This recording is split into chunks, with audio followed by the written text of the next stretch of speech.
Hey guys, Dave Jordan here. Hey, so I've had a few people actually mentioning to me just the correlation of sleep and the importance it has with your overall health and well-being. So I'm just wanting to cover that today, and hopefully we can debunk a couple of myths, guys. So it's going to ensure that you actually live longer and have a greater quality of life if you can implement some of the stuff we're going to be talking about.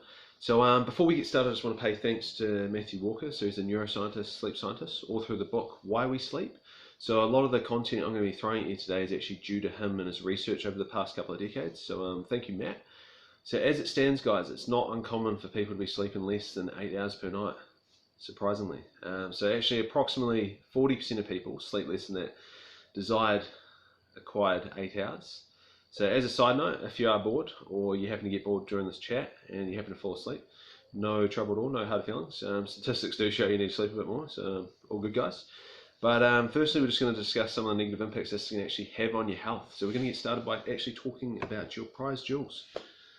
So the size of your testicles. So men who sleep 5 hours or less per night have significantly smaller testicles and a lower level of testosterone than those that sleep more than 7. So lack of sleep is actually going to age a man a decade in terms of those critical aspects of wellness.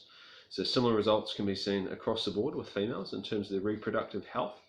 So there's a global experiment completed every year 2 times. This is called daylight savings. So after you lose 1 hour's worth of Zs, there's actually a 24% increase in heart attacks. And in the autumn, when you gain 1 hour's worth of sleep, there's actually a 21% reduction. So a very similar profile can be seen in road vehicle accidents, car crashes due to cognitive dysfunction, and even suicide rates. So from a brain perspective, wakefulness is low-level brain damage. So it's actually sleep itself that offers this reparative function. Not to be neglected, guys. So insufficient sleep across the lifespan is now seen to be one of the biggest precursors for developing Alzheimer's disease. Recently, the World Health Organization has classified any form of night work, shift work, as a probable carcinogen, meaning it's going to cause cancer. So we're actually the only species on the planet that consciously, by choice, decide to sleep less. So Mother Nature's never seen this before. It's not a thing. And yeah, there's no safety net in place. So yeah. Silent epidemic, essentially, sleep deprivation. So sleep is a biological necessity. So it's your untapped superpower. So it's not a bank, so you can't expect to accrue this 30-year sleep debt or sleep mortgage and hope to pay it off later in life. There's no credit system in the brain for that. So it's more like a leaky pipe in your household. So if it goes unaddressed, it's actually going to leak through, damage, rot away at those foundations of your health and your well-being. So don't do it, guys. I know this sounds very doom and gloom, but I'm actually here to discuss some ideas. I've got some good news. There's going to be three ways that you can actually improve this overall. So number one is going to be regularity. So this is key. So you need to go to bed at the same time, go to sleep at the same time, wake up at the same time. So it's going to anchor your sleep and improve that overall quality of your sleep. So establish that routine and remain consistent. So number two is going to be temperature. So keep it cool.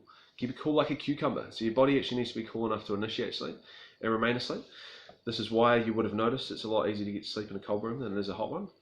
So a good temperature in New Zealand, I find personally, about 18 degrees Celsius. So there is a paradox here, a nice little life hack that I like to implement on a nightly basis, which is having a hot bath before bed. So it's actually going to create vasodilation. So it's going to draw that blood away from your core, bring it closer to the surface temperature. Close to the surface, it's going to give you red skin, rosy cheeks, you're going to look like a burnt lobster. But when you slip and slide out of that bath, hopefully safely, your core temperature is actually guaranteed to plummet. And it's going to allow you to tap into that deeper restorative sleep with ease. Or you can do what old Dove Girl in the back does. Thanks, Jen Brindle. Very nice painting. And she sleeps naked, so that works as well, guys. So by all means, feel free to try that out. But number three is going to be light. So light suppresses the production of this hormone of darkness called melatonin. So screen time, cell phone usage have had a very detrimental impact on sleep quality and quantity across the board. So there's been a study that's actually taken place between 1 hour of iPad reading and 1 hour of reading a book, just with a dim bedside light. Fascinatingly enough, the 1 hour of iPad reading actually delayed the onset of this critical darkness hormone, melatonin, by 3 hours. And in terms of its peak, so over the duration of the night, it was actually 50% less. Meaning you're going to wake up in the morning, you feel like you need that coffee before you can start your daily routine. So what you can do is try dimming your lights before bedtime and limit the use of technology at least 1 hour before bed. So you're going to notice you feel a lot drowsier, close to that desired acclaimed bedtime that you do have. So this is going to ensure that you have a very punctual arrival time with the Sandman himself. Don't miss out.